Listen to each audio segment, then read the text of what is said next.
Non. Ton offrande, c'est ce qui est personnel, ce qui doit t'ouvrir la porte. On ne prêche pas sur l'offrande ici, non.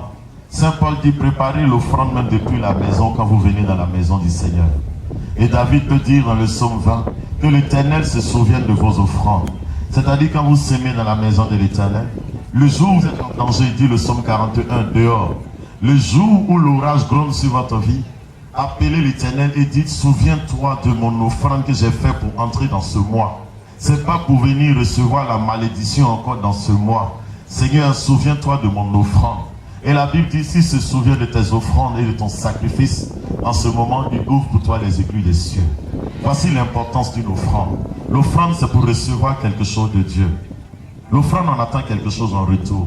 Mais la dîme, qui est le 10e, nous comprenons ici à Abidjan qu'il y a des ethnies où le 10e enfant est sacrifié. Pourquoi? Parce que c'est la malédiction. Si tu veux prendre la dîme, va faire ton commerce. Tu vas voir que tu seras toujours endetté, endetté, endetté, endetté, endetté. Jésus dit, c'est le rongeur.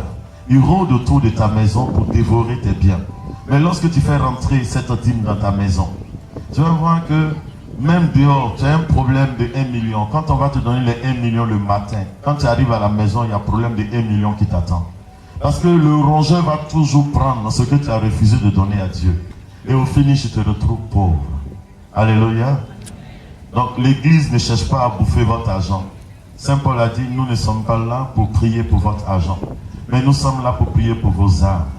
Mais c'est votre offrande qui peut normalement vous décanter. Quand vous partez chez les féticheurs, ils vous disent quoi? Ni à la son âme, mais ils vous demandent de déposer un sacrifice. N'est-ce pas? Donc pour recevoir une bénédiction de Dieu, partout dans les églises où vous allez, quand on vous parle de Jésus-Christ, déposez toujours une offrande. C'est pourquoi dans chaque messe, il y a une offrande qui est déposée. Et vous remarquez bien, pendant la messe, on ne dit pas ceux qui ont 10 000, 20 000. Je ne critique personne là. Non, non. Ok?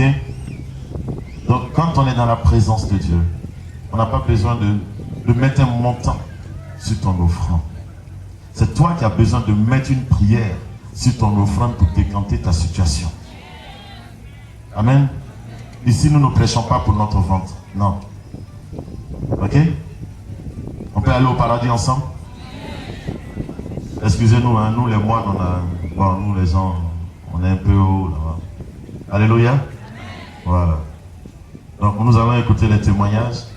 Prie sur ton offrande pour que ce soit aussi témoignage. Ok? Alléluia. Alléluia. Je suis